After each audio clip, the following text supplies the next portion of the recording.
Hello, everybody, and thank you for tuning in today on this lovely Monday, the first day of a full week of awesome live streams we're going to be doing from all over the globe. We're bringing people in.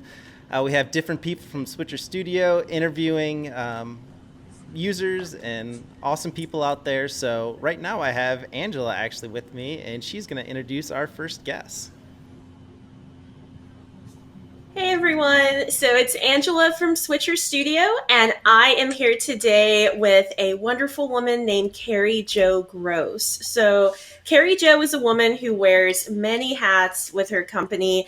Her position at Most Pure Heart of Mary consists of two halves. There's the communications coordinator for the parish, as well as the school's art teacher. So, for the parish, her duties include publishing, stewardship development, community building, strategic planning and leadership, social media, graphic design, and really anything else that the team needs.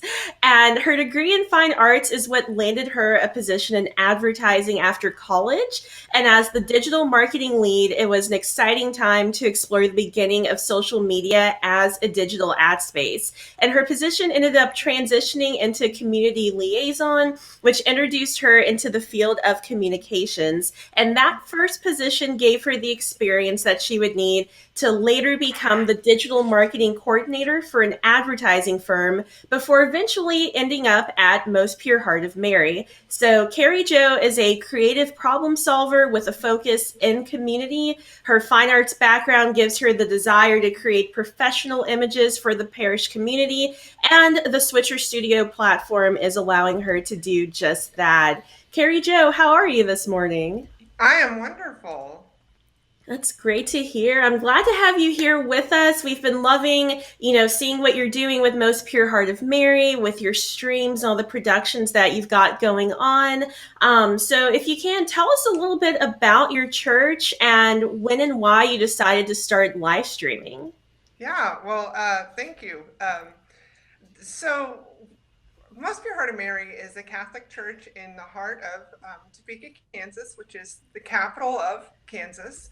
We have about 1,700 families. So that's a lot of people. We have on a regular basis, we have a daily mass, and then we have um, four weekend masses. So we have a Saturday and then three Sunday masses. Our church seats about 1,000 people, so we serve a pretty large congregation. Um, so when the pandemic hit and we started having restrictions, that very last Sunday, I actually told my pastor, I woke up in the middle of the night. We had been here the Saturday before for the evening mass, and then came in for the Sunday in the next morning to help with the extra cleaning efforts. That was before we all went on lockdown. So I told my pastor, I said, I'm going live. I'm taking this live. And we took it on just with my cell phone that very first day in our large parish church, um, live on Facebook. And so then that next week, about Wednesday, we got the news that we were all going on lockdown. We weren't able to have our regular services. And I said to our pastor at the time, we just switched pastors. They do that on us every once in a while. I said to Father Greg Thomas, I said, Father, you know, let's take it live. And he said, yes, absolutely, every day. And I was thinking, oh, I was just thinking Sunday. But he said, no, every day. We need to do it every day. We need to be with the people in their homes, bringing church to them when they can't come to church. So luckily we have a small, our church offices are in a building that used to be an orphanage. So there's a small chapel in here.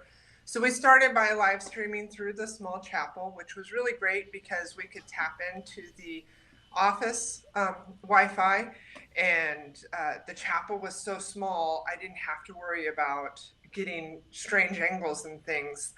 Um, so that day, I actually, because of my art teacher duties, I got one of the art teachers I follow from somewhere else said, hey, if you guys are having to do lessons online, try Switcher Studio. It works really well for lessons. And I thought, well, if it works for art teachers, maybe it would work for my communications hat too. So I tried it out that first day just under the trial membership.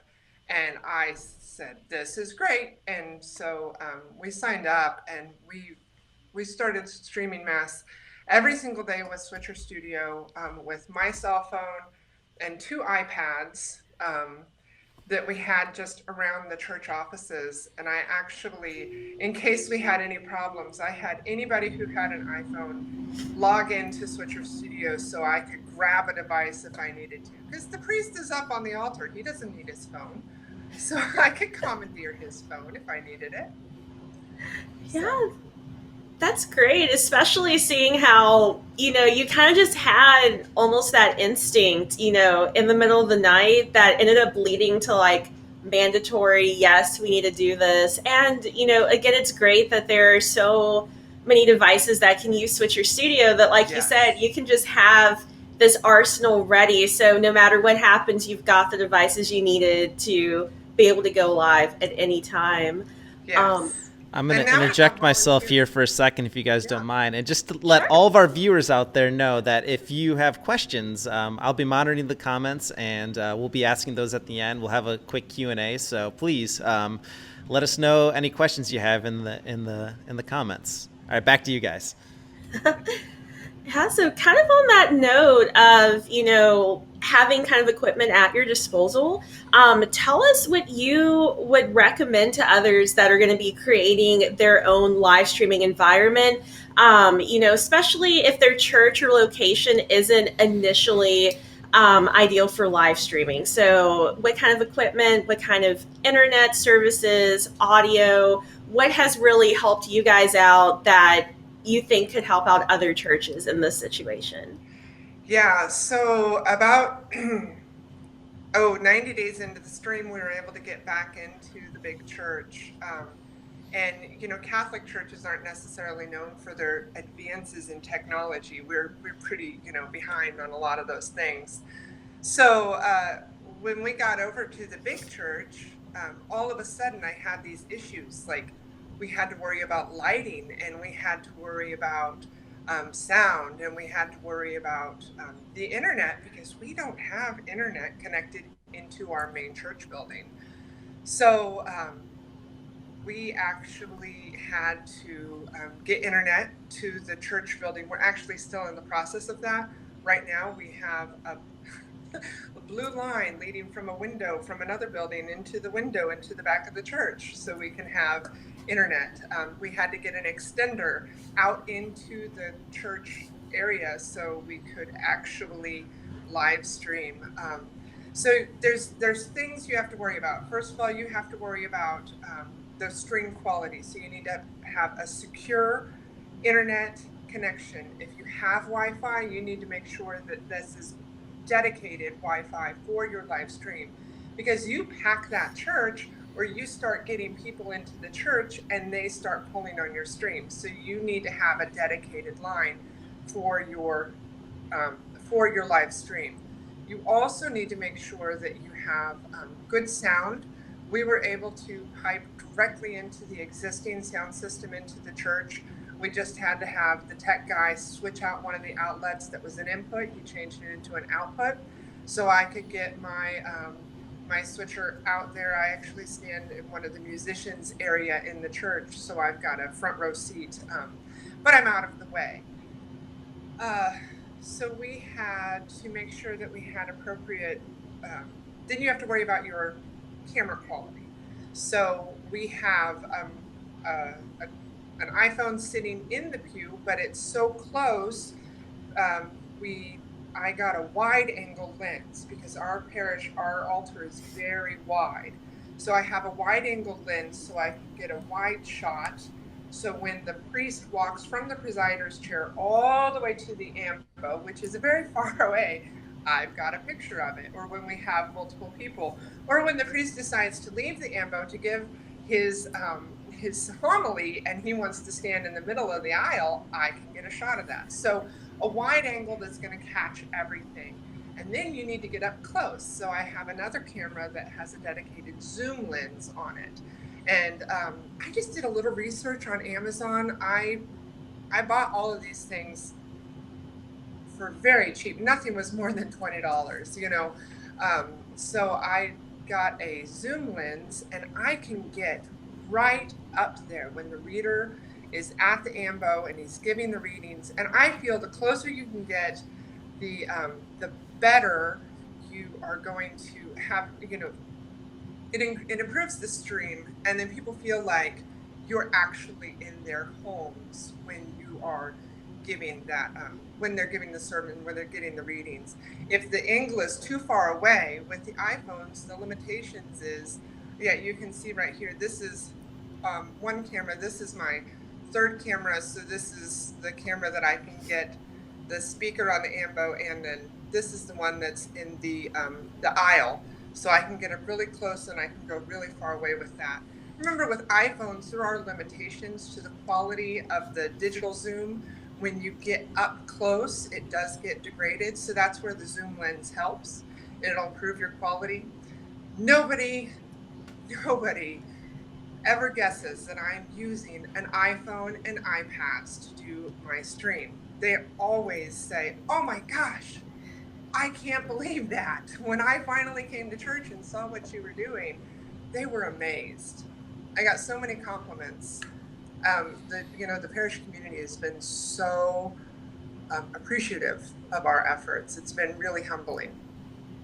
Yeah, that's great to hear. And, like you said, with the newer devices, like the newer iPads and iPhones, like they're such high quality, especially like you said, when you add just these tiny little add-ons that you can get for very cheap places like Amazon, Overstock, Walmart. You don't have to spend a fortune. You can take what you have, add a little something to it, and it really makes that beautiful result that, like you said, blows people away and kind of shocks people. They're like, "This is iOS? What?" And I will add that you guys have done a really great job with the help section on your website. Whenever I have had an issue, I've just gone straight to that and looked at the troubleshooting, hey, I need to this, and I always been able to find the answers that I need. Sound or stream, quality, everything is right there. So that's a great help. That the platform is so helpful. I know we said we do questions at the end, but Jim here has a great one that's just kind of relevant to what you're talking about. Could you talk what zoom lens you're actually using for your iPhone? Yeah, I'm a big Amazon fan, especially right now. It's not so easy to get out to stores. So I went on Amazon and I found a zoom lens, and I don't remember the brand, but if you just search zoom lens iPhone, you can find a few. And I just read the comments and found one. Now there is a set that I wish I would have bought, and it had like 9 lenses. So it had like the zoom lens, and it also had the macro lens, so I could get like the wide angle shot on the. There's a lot of them that have, like, you can put crystals or fish eyes or whatever. I just got the basic zoom lens for an iPhone. So I wish I knew the brand. I'm sorry. It was $20. That's still really helpful, though, like knowing what you searched around what price, and like you said, just looking at the reviews on it, seeing what other people have said. That's definitely going to help people to find a good zoom lens for their product. And I will add, for anyone who is looking for a zoom lens or anything like that, make sure to read the description of which iPhones they're for, because so many are so finicky, especially when you've got like Macs and stuff for a lot of them. Make sure that you're getting one that will work for your device. So, I've had the issue as well where you get something, you're really excited, and it doesn't fit your product. Then you got to return it and wait to get something else. So make sure you read that fine print and that it works for your specific iPhone. And the zoom lens just clips on really nice, and the clip-on actually has a little slide, so it can fit on any different angles. So it always, and it kind of, it's very secure. it's very secure. The other thing I will say with the tech stuff is I wanted to make sure with the iPad to get a good attachment for the tripod. If you get a good attachment for the tripod, it won't be so wobbly. You want to make sure that that's really stable. Otherwise, you have to wait for the jiggles to get out every time you change, when you're panning across. So that's a good thing to look at too. But you're right. Looking at the comments is huge. For sure. So, we've kind of mentioned, doing what we can to make sure everything goes as planned for your live stream in terms of equipment and setup and, having backup devices. But of course, with everything, and especially with live video, there are times where unfortunately things don't always go as planned. So personally, in your experience, how have you handled those issues when things have come up? And what are your suggestions to people to kind of help them prepare and navigate through issues as smoothly as possible? Yeah, so one thing that I've learned with the live stream is you always have to monitor the stream itself. So I have a laptop computer that I can see what the end product is, but I don't base what I'm doing off of the end product. The thing that I love about Switcher Studio is I can monitor the comments right there within my Switcher platform. The dashboard is right there. But I always make sure not to react to the comments. I react to the platform. So Switcher Studio will tell me if I have one of my cameras, the latency, and it's really going to be slow, or if I have a battery issue with one of my cameras. I can also click into the audio and I can see that audio. I don't know what you call that measurement bar, but the VU meter is what it's called. Yeah, the meter on the audio. So I trust the instruments, not necessarily the comments, because you have to remember the people at home, they can turn up the sound on their feed itself, like within like the Facebook platform, or they can turn up the sound on their computer.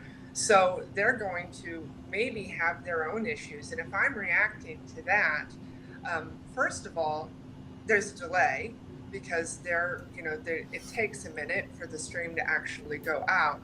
And second of all, I need to just trust the feed. So it's important to play around with the app, and even if there aren't features that you're going to be using, know what they are. So in that instance, why did that light all of a sudden turn yellow? And the other thing that I learned is during Mass, especially, the priests don't stop for anything. So if somebody passes out in the pew, the ushers take care of it and the priest just keeps going because you can't stop that. And for the same reason, I don't stop my recording. If I lose the live stream in the middle of it, I will just go into my computer and say, we've lost the live stream. I will upload the recording as soon as it's available. Now, if it's not the Mass, I can go back in and I can pick up that live stream. But you just need to know, okay, what are the things that could go wrong? How am I going to react to them? And you need to trust the technology. And so you just got to stay cool. Got to keep a level head and not, freak out when somebody says, hey, it's kind of blurry, or there's a delay, because that might be the internet coming to their house, Yeah, for sure. And that's something we always let people know too.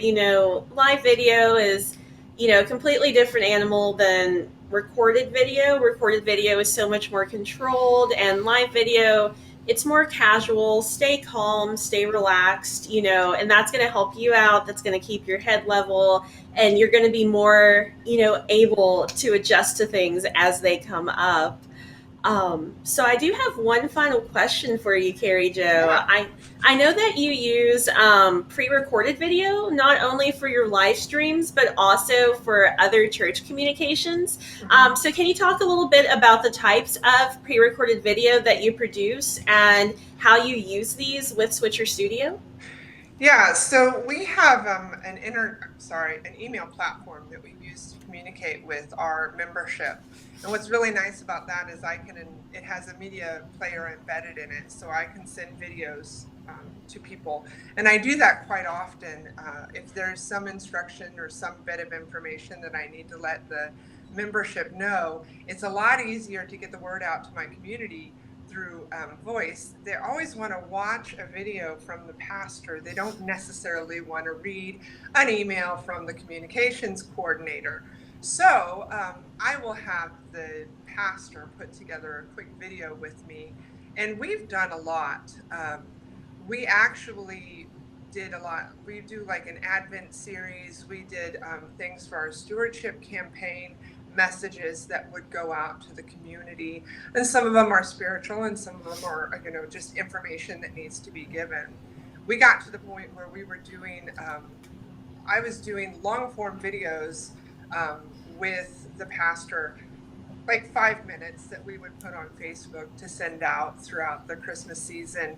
And I was starting to do a lot where I was playing with different camera angles. And so I would have like 3 devices in an area, and I would take a video with all 3 of those devices, and I would have to come back to my computer and spend an entire day putting these together, because I would have to link them up on my computer editing.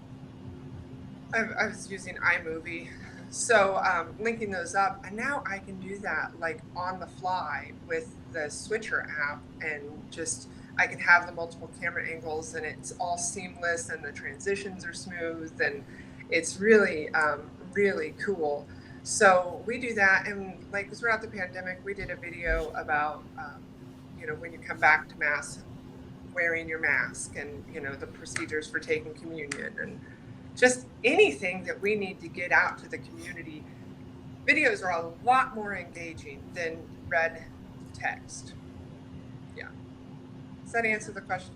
Yeah, that's perfect. And another great point, some people like the written communication, but visual, a lot of people are visual intakers. They want that visual thing. And as you said, they love, the pastor. So getting to see him saying these words or seeing, B-roll of the parish and stuff, that's going to bring a lot more personability in than just reading a couple of paragraphs. And we have fun with it. We do things that are kind of silly, and we've had a couple of our videos go viral, and just, they're reaching the. When you're on social media and your pastor is talking, he's no longer talking to those 1,700 families in your parish. He's now talking to everybody. So he's evangelizing through social media and getting out there, and people are piqued by the curiosity and they want to know. And one of the greatest advantages of all the live streaming that we've been doing throughout the pandemic, we have people not only from our parish, but we have people from all over the United States watching us. We've had a lot of comments from parishioners saying, my friend Susie is watching and she's not even Catholic, or she hasn't come to church in forever. But removing the social anxiety of having to sit in the pews with everybody has been able to reach a whole new group of people. So we plan to continue live streaming, not daily, but we will continue live streaming the Sunday masses for a long, long time.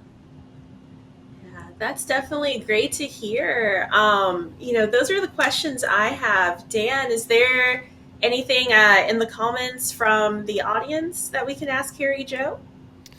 Well, there have been a few switcher specific questions, which I see our team is in there answering all of those. So thank you guys. But otherwise, I think we kind of answered them as we went, which is great as well, talking about the lenses and other things. So yeah, I don't know, Carrie, if there's anything else you'd like to add or talk about, but I think this was great.